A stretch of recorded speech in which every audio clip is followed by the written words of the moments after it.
and gentlemen, my name is Sid Jones, and as I promised you, we'd be doing more festivals, more festivities, and here we are at Michigan Pride, and here in Detroit, Detroit Pride. It's a festival, it's a parade, it's everything, and I found LeLe XO, who was performing today. LeLe, how you doing? I am good. How are you? As I said when I met up with you at the DMAs, much better now that you are here. Beautiful Lake Michigan behind us. For those that can't be here to enjoy this beautiful weather and this beautiful company, you're missing out by not being here, but that's why we bring it to you. Here at RoX-TV, this is what we do. So LeLe, you played a new song today, and I actually rather enjoyed it. Can you tell us a little bit about it? Thank you. Yeah, it's called Lady Killer. I just released it. Came out at midnight. Still waiting on Spotify for some reason, but it's definitely on Apple Music. A little bit about it. The backstory, I guess I wasn't prepared for that. So it's kind of about this guy. It kind of starts off as he's a lady killer. Like, he's smooth, he's suave, he's good with the ladies. But I kind of want the video idea to be he's so smooth and suave, but screws you so many times that he's a lady killer, and then the lady becomes a killer. So there's kind of a double entendre in that. So she essentially wrote a song about me. That's good to know. Sorry, I had to put that out there. So she said exactly. So let me ask you this. This story, is it a personal story, a story that you heard, or is it just one like it was inspired by something? Is it based on true events? Yes. The not the actual girl turning into a killer part, that's not real, but the original story and the lyrics, yes, are based off a true story. And I apologize for that.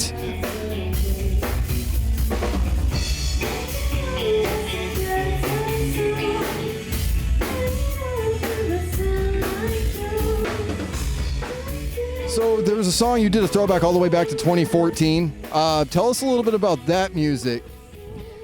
That one was Wine and Dine. I was going to do some other older songs, but I don't know, that one just felt right with this performance set. That one kind of goes off of my whole theme that I had before. It was sugar daddy, money whore, power, and then wine and dine, which is kind of, it's also split half and half like Lady Killer. A mixture of a girl actually in reality wanting to be wine and dine and treated like a lady, but at the same time she's kind of playing men to get what she wants, which is kind of the whole theme that I had in my older pop, like dance pop music. These girls or these people kind of playing people or scamming people to get what they want, or for money or for power or for other reasons. You know, one of the things that I've always liked about the music that I tend to listen to is like it's sociology, it's politics, it's about these issues. You're talking about issues that are truly an issue within individuals and how they affect others. Why did you go that route with that? Because most bands, most artists, they're like, we're going to target presidents, we're going to target, you know, foul play in society, murder, mayhem. And you're like, no, there's an issue that I need to address. Why that one in particular? I don't think I really set out to address a specific issue, which shout out to people that do, because they know their mission, they know kind of what they want. I think I kind of went into it maybe a little blind. I don't know. I had a producer at the time. I lived in LA for 9 months, the whole glamorous sounding life, and it's not what you think. And I think that experience kind of made me learn, and it made me who I am. But it also started off my music career. So if I didn't do that, and if I wasn't put in those positions, I wouldn't be where I am now. So that was kind of why I wrote about those certain things. Like, I recorded Money Whore, which was kind of about a guy scamming individuals, like I was talking about, just to make money. So I recorded that song with him, but he didn't know it was about him. So that was kind of like the whole start of it, Money Whore. But then I ended up putting a song that was like a second version of Money Whore, but I put that one out first, Sugar Daddy, because all the technicalities behind the scenes, it got tied up, blah, blah, blah. But that was, I think, the experience with that producer is what started me talking about those kinds of things. But I didn't really set out to, I'm going to talk about this, that, or I'm going to fix and solve this and that.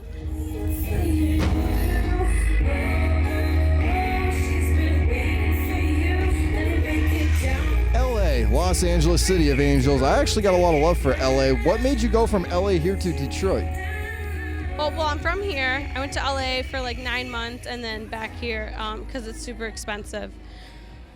I went out there, I think it was 2013, like September-ish, end of summer. I always sang, but I didn't really think I could write or like know that any normal person could just go to a studio. I don't know why I thought that, because anyone and everyone, just so you know, can go to a studio and pay and make a song. But for some reason, even my mom didn't think so. We were just naive. So my mom just posted as a mom, like YouTube videos of me. I always like wanted that life, but I didn't really know how to get it. So I guess I didn't really try. I was more into like bands or maybe being a band singer or something. So my mom had a YouTube video of me singing. I don't know, it was like the smallest clip. And then I got invited out to this convention in LA, and it was like for singers, models, actors, everything. So we were like, let's go. And then it was just a weekend. I think it was a 3-day thing. And then blah, blah, blah, the guy liked me. It sounds like a surreal movie. The guy liked me. Oh my God, I'm working with this producer who's kind of famous. And then we worked together. And then me and my mom ended up never going back to Michigan after that weekend. We just stayed. And I was fortunate with my parents' help to be there. But like I said, the producer wasn't really what we thought he was going to be, but it did start me out, and I probably wouldn't be here if it wasn't for that mishap or kind of being scammed by someone. So I guess with like every bad experience, it can be good. It's a learning experience, and you don't dwell on it. That's what I noticed. Like I said, like your music is like, yeah, I went through this.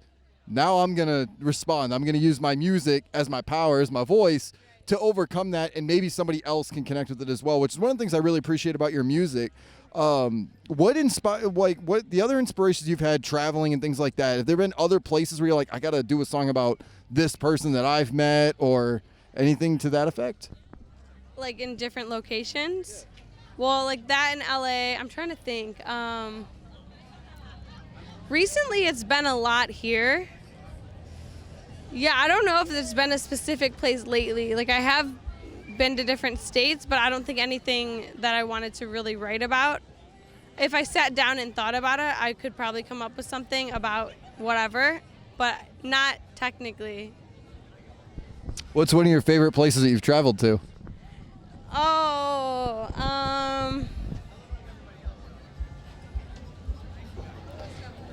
I like a lot of places, like different vibes, different moods. Like I did like LA. It wasn't really what I thought. Like I initially thought when I was younger, I don't know about everyone else, but like the Marilyn Monroe, the 50s, 40s, whatever, the glamorous days. And it's not really like that. It's a little more grimy than that, but it still was an amazing place, amazing weather, and I just love palm trees.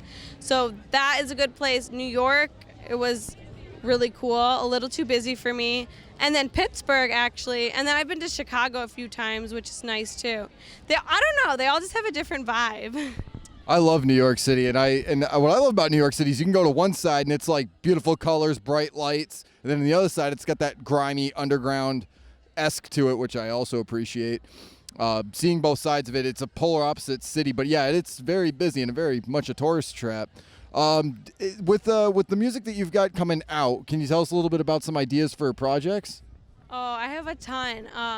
I wish I could say that I have everything recorded and I'm just putting songs out as I go, as I go would make sense. I will be kind of putting songs out as I go. I have a few in mind and I have demos of them, but I don't have future stuff recorded.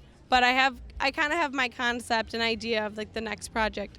I just started, I was making music just to make it for the most recent stuff. I didn't really have a project in mind, but now I definitely want to make it a project.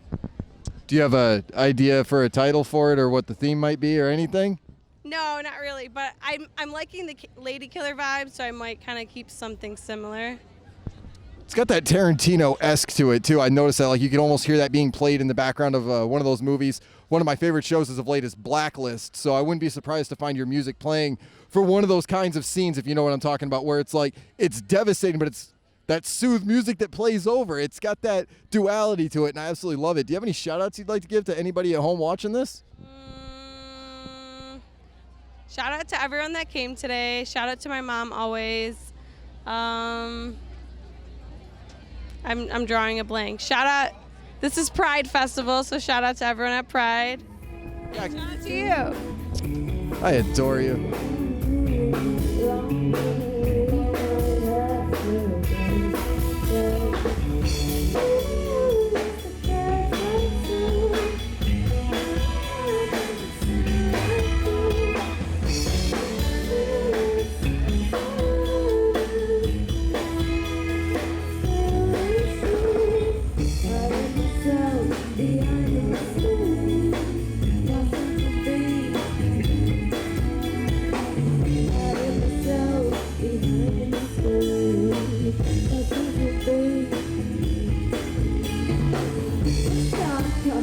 What is one of your favorite parts about what you do outside of performing?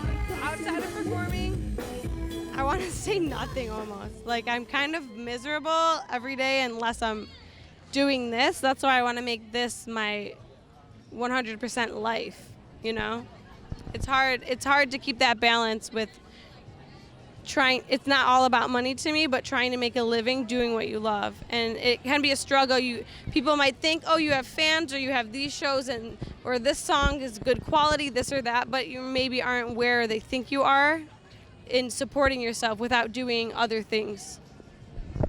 Well, if you're ever feeling miserable, you're ever feeling down, you have my number. Give me a call. We'll talk. That's one of my favorite things I love to do is offer advice and get offered things from a different perspective. Ladies and gentlemen, my name is Sid Jones. We are here at Pride here in Detroit. I'm loving it. I'm loving the fact that I get to hang out with LeLe again. I honestly and truly missed you. Beautiful scenery, so I'm going to go do my thing, and we'll catch up with you guys very shortly. If you've enjoyed this video from RoX-TV.com, make sure you follow RoX-TV on Facebook and YouTube. If it's underground, we're there.